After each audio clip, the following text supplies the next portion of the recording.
Per 1 Januari 2023, fotokopi KTP sudah tak lagi berlaku sebagai persyaratan berkas atau dokumentasi.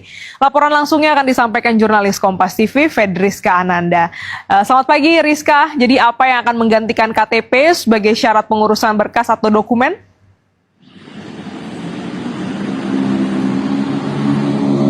Nah, inilah yang saat ini masih di tengah dimatangkan ataupun dirampungkan oleh pemerintah, Glenis, di mana ini akan nanti ada kartu identitas digital.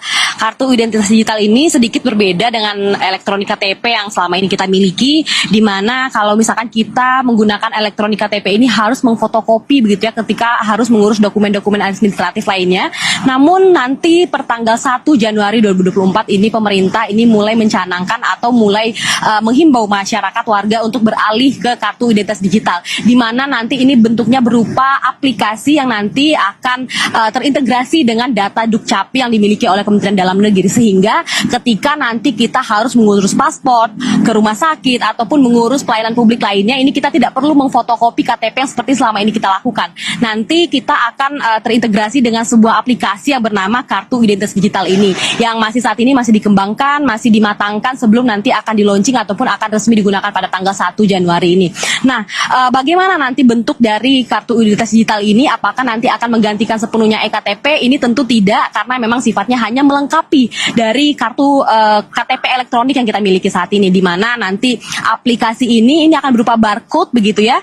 Jadi ketika kita mengurus dokumen-dokumen administratif pelayanan publik, nanti kita hanya akan menunjukkan barcode ini kepada petugas yang sedang yang akan mengurus terkait dengan dokumen-dokumen kita, di mana nanti akan ada semacam mesin reader gitu ya, membaca barcode ini untuk mengidentifikasi, autentifikasi dan juga keabsahan dokumen yang kita miliki.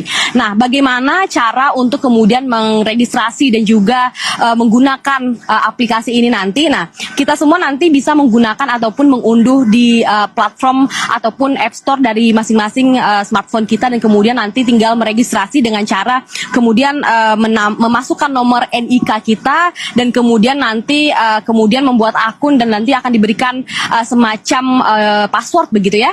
Nanti kemudian nanti akan berupa barcode yang kemudian akan kita tunjukkan kepada para petugas. Jadi memang kemudian kita beralih ke digital, tidak harus mengfotokopi KTP seperti yang selama ini kita lakukan, tidak perlu mengantri. Jadi dengan menggunakan kartu identitas digital ini, semua data dokumen kita ini akan terintegrasi dalam satu aplikasi ini, dan kemudian tentu ketika memasuki masa-masa ataupun transformasi digital ini, kita juga tentu harus berhati-hati, tidak memberikan password sembarangan, dan juga terkait dengan keamanan cyber yang juga harus dijamin oleh pemerintah. Glenis.